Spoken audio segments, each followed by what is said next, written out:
Imaginez-vous face à une montagne gigantesque, un obstacle si immense qu'il semble impossible à franchir. Pourtant, au cœur de cette épreuve, une force insoupçonnée réside en vous. Une foi, même petite, capable de déplacer cette montagne. Cette vidéo vous emmène dans un voyage puissant, où la prière devient l'arme ultime pour surmonter les défis les plus ardus de la vie. Vous découvrirez comment regarder au-delà de l'apparence écrasante des problèmes grâce à la perspective divine, comment identifier franchement ces montagnes et les nommer pour commencer à leur ôter leur pouvoir sur votre vie. Ici, la foi ne reste pas passive, elle s'incarne dans l'action, soutenue par la puissance inébranlable de la parole de Dieu, comme Jésus l'a montré par ses guérisons miraculeuses. Nous rappelons que l'obéissance à cette parole transforme la réalité. Mais la victoire ne s'arrête pas à la conquête. Elle s'ancre dans la responsabilité de vivre libre, dans la gratitude pour ce que Dieu a accompli et dans l'engagement à partager cette liberté gagnée avec les autres. Ensemble, unis dans la prière, nous invoquerons la bénédiction, la guérison et la victoire sur toutes nos montagnes. Car chaque triomphe est un témoignage éclatant du pouvoir divin à l'œuvre.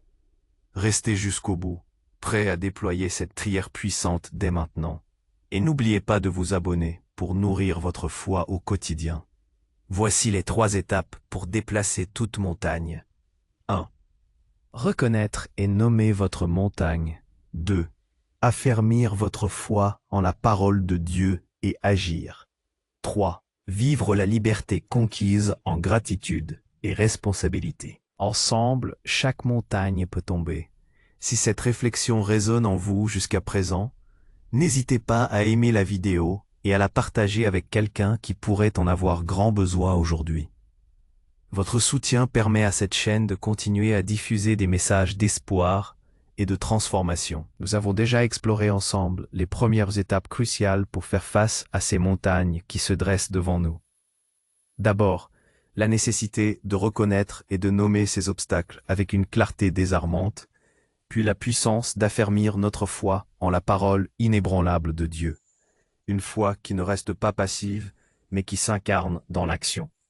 Nous avons vu que, comme Jésus l'a démontré par ses guérisons miraculeuses, l'obéissance à cette parole n'est pas une simple formule, mais une force qui transforme la réalité, déplaçant l'impossible du domaine du mythe à celui du témoignage vécu. Nous avons compris que notre foi n'est pas une simple croyance intellectuelle, mais une décision active de s'appuyer sur la puissance divine, même lorsque la logique humaine nous crie que c'est un sens. Chaque pas de foi est un acte d'obéissance. Et chaque acte d'obéissance est une fissure de plus dans la montagne qui nous opprime. Mais que se passe-t-il une fois que la montagne commence à trembler, une fois que les premiers signes de sa défaillance apparaissent, ou même une fois qu'elle a été complètement aplanie devant nous?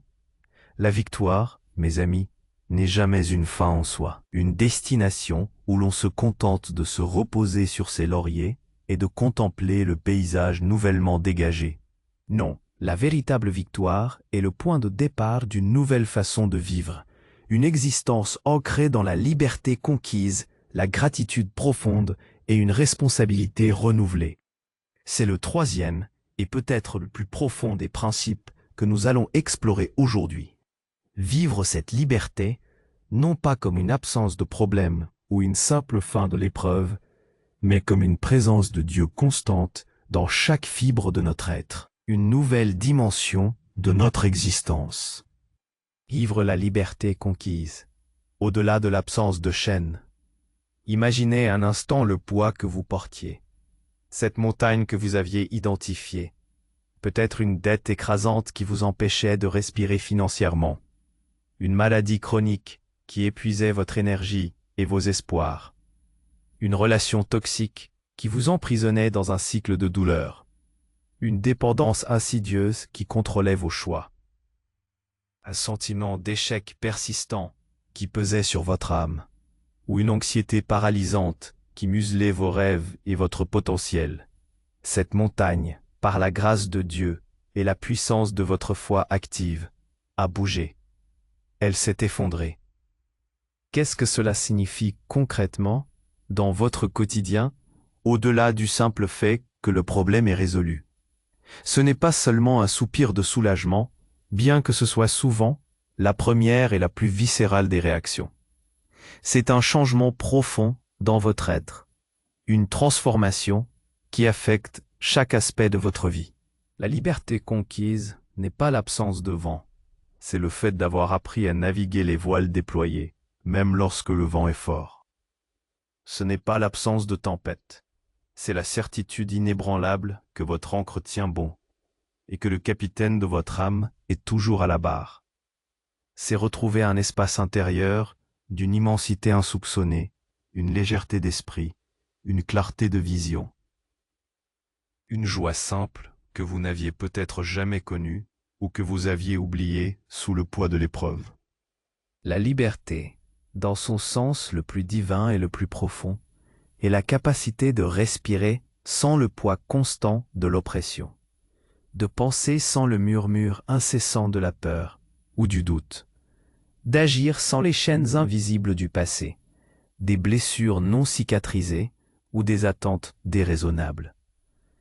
Comment se manifeste cette liberté transcendante dans notre vie moderne, souvent trépidante et exigeante? Elle se manifeste d'abord dans la liberté émotionnelle. Si votre montagne était la peur de l'échec qui vous empêchait de prendre des risques, de poursuivre vos passions ou même de vous lancer dans un nouveau projet professionnel ou personnel, cette liberté se traduit par une audace nouvelle. Vous commencez à aborder de nouveaux défis avec une assurance que vous n'auriez jamais osé auparavant. Vous comprenez que les erreurs ne sont pas des verdicts définitifs sur votre valeur, mais des leçons précieuses, des tremplins pour la croissance. Si votre épreuve était la rancœur tenace envers quelqu'un qui vous a blessé profondément, un parent, un ami, un ex-partenaire, cette liberté se traduit par la capacité de pardonner, non pas pour l'autre dans un premier temps, mais pour vous-même. Vous réalisez que le pardon n'est pas une absolution, mais une libération de votre propre cœur d'un fardeau toxique qui vous empoisonnait de l'intérieur. Dans un monde où les émotions sont souvent exacerbées, manipulées par les réseaux sociaux, par la pression constante de paraître parfait, ou de se conformer à des idéaux inatteignables, cette liberté émotionnelle est un bouclier puissant et une ancre solide. Vous n'êtes plus l'esclave des likes et des validations extérieures, ni des montagnes d'attentes irréalistes que la société ou même vous-même avez pu construire.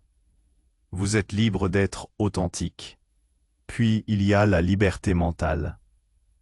Si votre esprit était assailli par des pensées négatives incessantes, des scénarios catastrophes récurrents, ou un dialogue intérieur destructeur, votre montagne personnelle de l'anxiété, du doute chronique ou de la rumination, la liberté conquise vous offre la capacité de choisir vos pensées.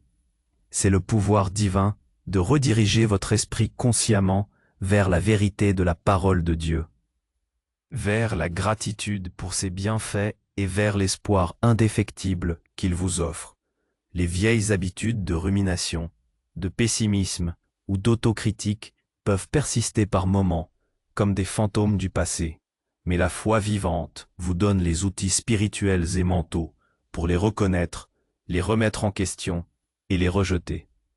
Vous ne laissez plus votre esprit vagabonder sans direction, mais vous le guidez, le disciplinez, le nourrissez de la parole de vie et de la promesse divine.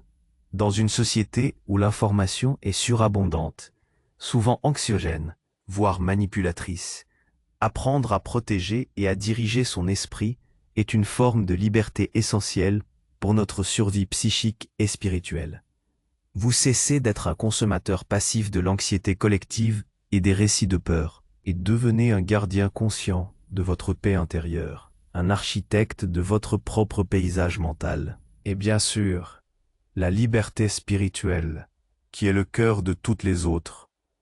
La montagne de l'incertitude quant à votre relation avec Dieu, de la déconnexion avec le divin ou du doute existentiel, s'est peut-être effondrée, révélant une relation plus profonde, plus intime, plus authentique avec votre Créateur. Cette liberté spirituelle est la certitude réconfortante de ne jamais être seul. La compréhension profonde que vous êtes aimé inconditionnellement, sans condition ni jugement, et la conviction inébranlable que votre vie a un but divin, unique et précieux. Elle vous libère des superstitions paralysantes, des fausses doctrines qui peuvent vous égarer, des peurs irrationnelles et du légalisme qui peuvent obscurcir votre perception de la foi et de la grâce de Dieu. C'est une liberté qui vous permet d'adorer Dieu en esprit et en vérité, de servir votre prochain avec un cœur rempli de zèle et de joie, sans se soucier du jugement éphémère des hommes, mais en cherchant l'approbation éternelle divine. Cette liberté n'est pas un état passif que l'on acquiert une fois pour toutes. C'est une dynamique vivante, une croissance continue. C'est comme apprendre à marcher après avoir été longtemps immobilisé par une blessure ou une maladie. Au début, chaque pas est conscient, parfois un peu chancelant, demandant un effort délibéré.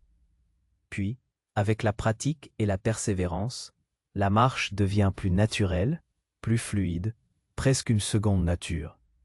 La vigilance reste essentielle, car le monde, avec ses tentations, ses distractions incessantes et ses faux idéaux de bonheur, cherchera toujours à ériger de nouvelles chaînes, même si elles se présentent sous des allures dorées ou séduisantes. La liberté conquise est un don précieux qui demande à être entretenu, cultivé, jour après jour, par la prière régulière, la méditation profonde de la parole de Dieu, l'écoute attentive de la voix intérieure de l'Esprit Saint et la fréquentation d'une communauté de foi vivante. C'est un jardin intérieur qu'il faut désherber et arroser constamment.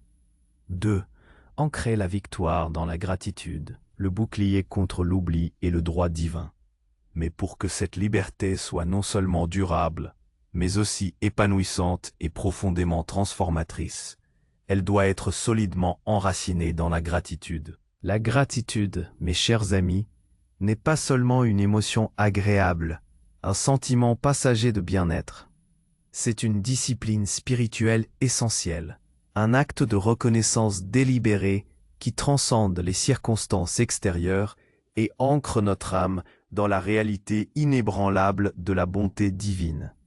C'est le bouclier impénétrable qui nous protège de l'ingratitude destructrice, de l'oubli spirituel, de la complaisance et de la tentation insidieuse de nous attribuer le mérite de la victoire, de croire que c'est le fruit de nos seuls efforts ou de notre propre ingéniosité. Dans notre société moderne, souvent hyper axée sur la consommation effrénée, sur l'acquisition matérielle et sur le culte de l'individualisme, la gratitude est une vertu qui peut sembler complètement à contre-courant. Nous sommes constamment bombardés de messages publicitaires et sociaux nous incitant à désirer toujours plus, à nous sentir insatisfaits de ce que nous avons, à comparer notre vie, souvent avec amertume, à celle des autres, souvent embellie et irréelle, affichée sur nos écrans brillants. Cette culture de l'insatisfaction permanente et du toujours plus est un terrain fertile pour que de nouvelles montagnes se forment, des montagnes intérieures de frustration, d'envie, de jalousie, de dépression et de désespoir silencieux. La gratitude, en revanche, nous ramène à l'essentiel, à la source de toute bénédiction. Elle nous pousse à regarder au-delà de ce qui manque encore et à reconnaître l'abondance qui est déjà là, les innombrables grâces quotidiennes, les miracles discrets.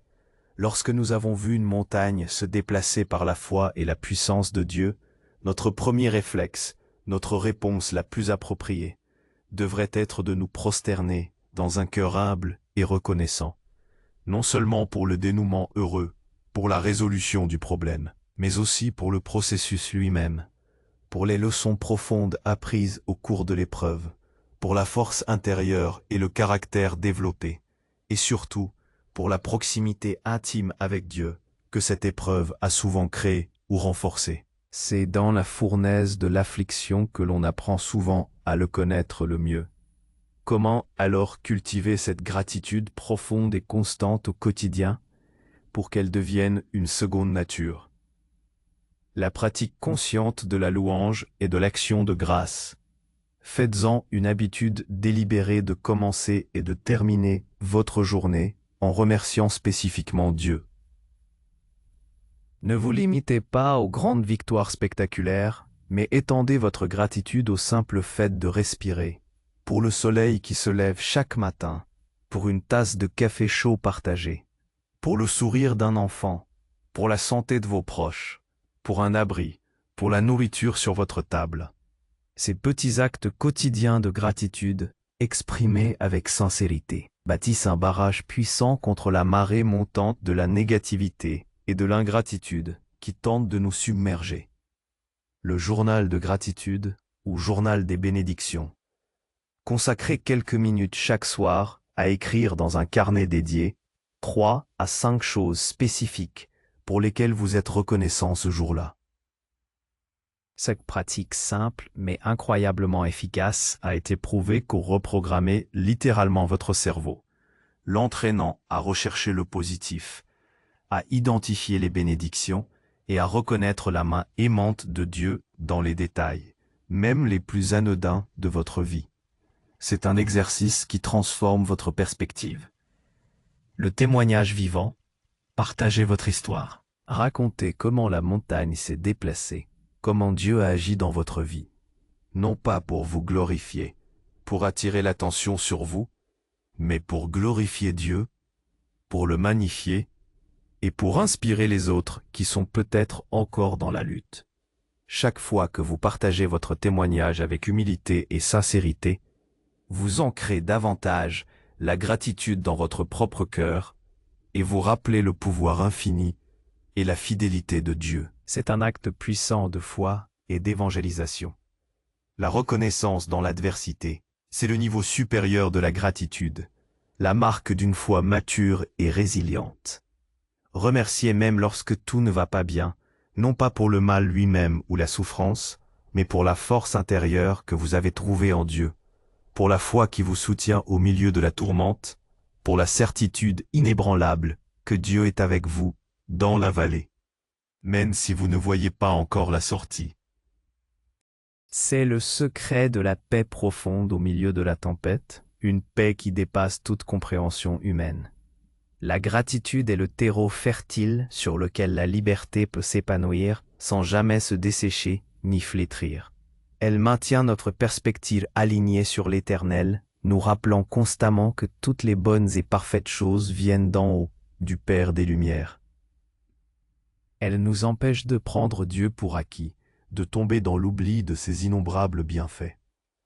Sans une gratitude constante et sincère, la victoire sur une montagne peut devenir un simple souvenir lointain, une anecdote du passé, plutôt qu'une fondation solide pour une vie transformée et un témoignage éclatant.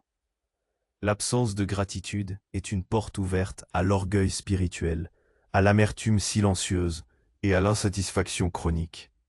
Deux pièges qui peuvent rapidement ériger de nouvelles montagnes encore plus insidieuses et destructrices.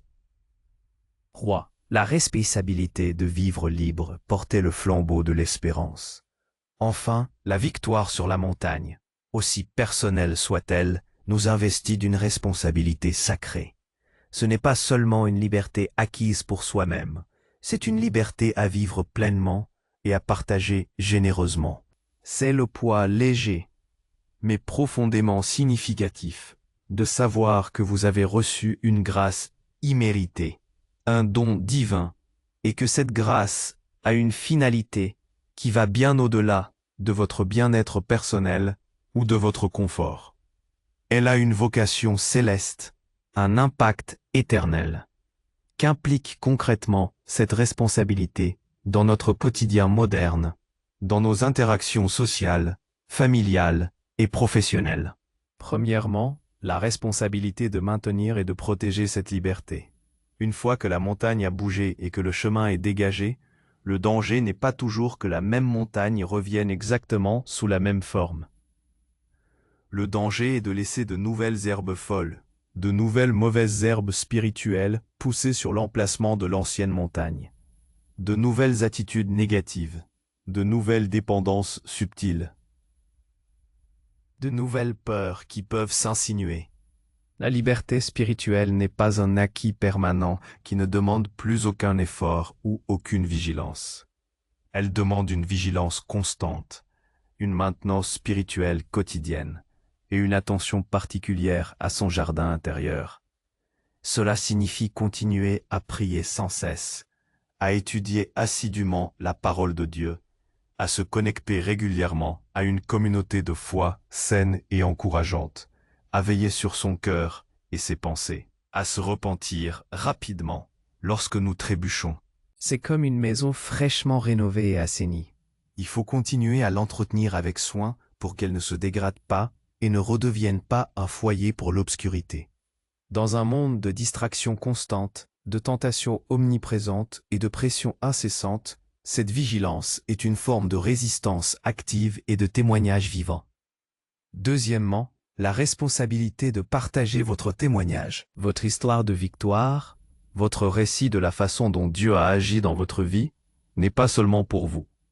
Elle est un phare lumineux pour ceux qui sont encore dans la vallée sombre, face à leur propre montagne qui leur semble insurmontable.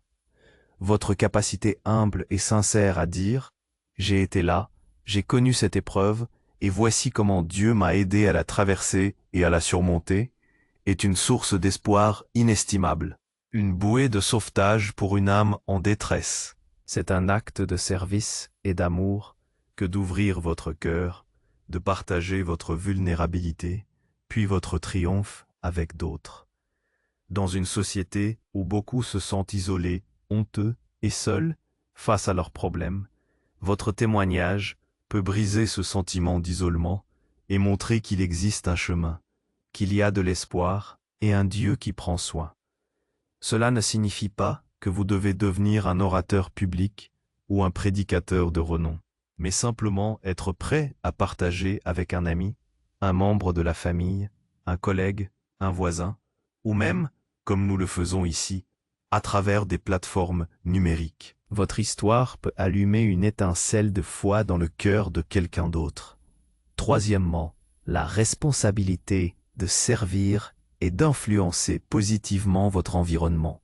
La force nouvelle, les ressources libérées et les dons spirituels révélés par le déplacement de votre montagne ne doivent pas être gaspillés ou utilisés pour votre seul bénéfice. Elles doivent être investies, mises au service du royaume de Dieu. Peut-être avez-vous été libéré d'une maladie débilitante et pouvez-vous maintenant apporter du réconfort et de l'aide à d'autres personnes malades ou souffrantes. Peut-être avez-vous surmonté une dépendance dévastatrice et pouvez-vous être un mentor compatissant, un guide pour ceux qui luttent encore contre les mêmes chaînes. Peut-être avez-vous trouvé une liberté financière et pouvez-vous soutenir des causes justes, des œuvres de charité ou aider généreusement ceux qui sont dans le besoin. Votre liberté n'est pas un luxe personnel, c'est une ressource précieuse, un talent que Dieu vous confie pour le bien de son royaume et de l'humanité. C'est l'essence même de l'appel biblique à être la lumière du monde et le sel de la terre. Votre liberté est un catalyseur puissant pour le changement positif autour de vous, une force d'attraction pour le bien. Dans notre époque où l'individualisme est souvent mis en avant comme la valeur suprême, où l'on est encouragé à se concentrer uniquement sur ses propres besoins et désirs, la responsabilité d'utiliser notre liberté pour les autres est un acte radical de foi, de rébellion divine contre la norme. C'est l'expression la plus pure et la plus tangible de l'amour de Dieu manifesté à travers nous. C'est comprendre que vous êtes non seulement un bénéficiaire privilégié de la grâce divine, mais aussi un canal actif et volontaire de cette grâce pour les autres. La vie chrétienne n'est pas une échappatoire aux difficultés, une fuite du monde, mais un moyen puissant de les affronter avec une force qui nous dépasse, une force divine, pour ensuite vivre une vie pleine de sens, de gratitude, de joie et de service. Chaque montagne que nous voyons bouger est une démonstration éclatante du pouvoir illimité de Dieu. Un rappel inébranlable que rien n'est impossible à celui qui croit avec un cœur sincère. Et chaque fois que nous vivons la liberté conquise avec une gratitude profonde et une responsabilité assumée, nous devenons nous-mêmes des témoignages vivants, des preuves ambulantes de la fidélité de Dieu, des lettres ouvertes lues par tous. Alors quelle est la montagne qui se dresse encore devant vous aujourd'hui? Avez-vous reconnu ses contours imposants, nommé son poids écrasant avec courage? Avez-vous ancré votre foi dans la parole immuable de Dieu et agi en conséquence, posant des actes de foi concrets? Et maintenant, êtes-vous prêt à non seulement voir cette montagne bouger, mais à embrasser pleinement la liberté divine qui en découle, à la nourrir jour après jour de gratitude sincère et à l'utiliser avec une profonde et joyeuse responsabilité pour le bien des autres et la gloire de Dieu? C'est une invitation, mes amis, à une vie de transformation continue, où chaque défi, même le plus intimidant, devient une opportunité unique de voir Dieu à l'œuvre d'une manière inimaginable. Et chaque victoire, même la plus petite, une raison de vivre plus profondément, plus librement, plus intentionnellement et plus puissamment pour lui. Comme l'a si bien dit saint Augustin, et nous l'interprétons aujourd'hui avec la sagesse de notre foi. Aime et fais ce que tu veux. Ce n'est pas une licence pour le désordre, l'anarchie ou l'égoïsme, mais une profonde vérité spirituelle sur la liberté divine. Quand votre cœur est véritablement rempli de l'amour pur de Dieu, quand votre foi est ancrée en lui, et que votre esprit est renouvelé par sa parole, alors vos désirs les plus profonds et vos actions s'alignent naturellement et joyeusement sur sa volonté parfaite. Votre liberté n'est pas l'absence de contraintes, mais la joie profonde et libératrice de choisir le bien, de servir l'amour et de vivre selon le plan divin unique et merveilleux qu'il a pour vous. C'est l'ultime liberté, celle d'être pleinement qui vous êtes censé être, sans peur, sans regret, en pleine communion avec le Créateur. C'est une liberté qui vous pousse à aimer Dieu, à aimer votre prochain et à vous aimer vous-même avec un amour que seul le divin peut insuffler. Alors je vous pose cette question, non pas pour une réponse hâtive, mais pour une profonde et honnête méditation dans les jours à venir. Après avoir vu votre montagne se déplacer, ou même en pleine attente confiante de son mouvement, comment cette liberté divine, cette gratitude incessante et cette responsabilité renouvelée vont-elles transformer votre prière quotidienne, votre façon de voir le monde et votre manière d'interagir avec toutes les personnes qui vous entourent? Comment allez-vous, dès aujourd'hui et chaque jour qui suit, commencer à incarner cette nouvelle réalité de liberté, de victoire et d'espérance pour que votre vie devienne un témoignage vivant de la puissance et de l'amour de Dieu? Laissez cette question résonner en vous et guider vos pas. Prière. Je vous invite maintenant à baisser la tête ou à fermer les yeux et à unir votre cœur au mien dans cette prière, avec toute la foi et l'espérance dont vous êtes capable. Ô Dieu Tout-Puissant, source de toute force, de toute sagesse et de toute consolation, nous nous tenons humblement devant toi en ce moment, reconnaissant ta souveraineté absolue sur toute chose et ton amour infini qui nous enveloppe. Nous te remercions, Seigneur, du plus profond de notre être, pour la révélation de ta puissance incomparable, capable de déplacer les montagnes les plus imposantes, les plus inébranlables de nos vies. Nous te remercions pour les victoires éclatantes que tu nous as déjà accordées, pour les libérations que tu as opérées, et pour celles que tu nous prépares avec bienveillance, même si nous ne les percevons pas encore clairement dans notre horizon. Nous te prions, Père Céleste, de nous accorder la grâce inestimable de non seulement voir nos montagnes s'effondrer devant ta puissance, mais aussi de vivre pleinement, joyeusement et authentiquement la liberté que tu nous as conquise au prix de ta grâce. Libère nos cœurs de l'anxiété qui revient parfois nous assaillir, de la peur paralysante de l'échec qui tente de nous retenir et du poids écrasant des regrets passés qui nous enchaînent. Aide-nous à embrasser chaque nouveau jour avec un esprit renouvelé, à marcher avec assurance et courage sur le chemin que tu as tracé avec amour pour chacun de nous, un chemin de paix et de destinée. Nous te demandons aussi de graver profondément en nous un esprit de gratitude inébranlable et de reconnaissance constante. Que jamais nous ne soyons tentés d'oublier tes innombrables bienfaits, ni de nous attribuer, même inconsciemment, le mérite de ce qui est ton œuvre et ta pure grâce. Aide-nous à te louer en tout temps, dans toutes les circonstances, pour les grandes merveilles spectaculaires, comme pour les plus petits détails de notre existence quotidienne, afin que nos cœurs demeurent humbles, reconnaissants et toujours tournés vers toi, la source de toute bénédiction. Enfin, Seigneur bien-aimé, nous acceptons avec joie et détermination la responsabilité sacrée qui accompagne cette liberté retrouvée et cette victoire que tu nous as donnée. Fortifie-nous, nous te prions, pour que nous puissions maintenir cette liberté précieuse, la protéger avec vigilance des assauts du monde, de nos propres faiblesses et des tentations. Inspirez-nous, ô Esprit Saint, à partager nos témoignages de foi avec sincérité, à être des phares d'espoir lumineux pour ceux qui cherchent encore leur chemin dans l'obscurité, qui sont opprimés par leurs propres montagnes. Guide-nous, Seigneur, pour utiliser nos forces, nos talents, nos ressources et le temps que tu nous donnes au service de ton royaume et du bien de notre prochain, avec compassion et générosité. Que toute notre vie, chacune de nos actions, soit un écho vibrant de ta bonté, un reflet fidèle de ta lumière dans un monde qui en a tant, tant besoin. Nous te confions nos peurs les plus profondes, nos espoirs les plus chers, nos aspirations les plus élevées. Que ta volonté parfaite soit faite en nous, par nous et autour de nous, aujourd'hui et toujours, au nom précieux de Jésus-Christ, notre Sauveur, notre Libérateur et notre Roi. Amen.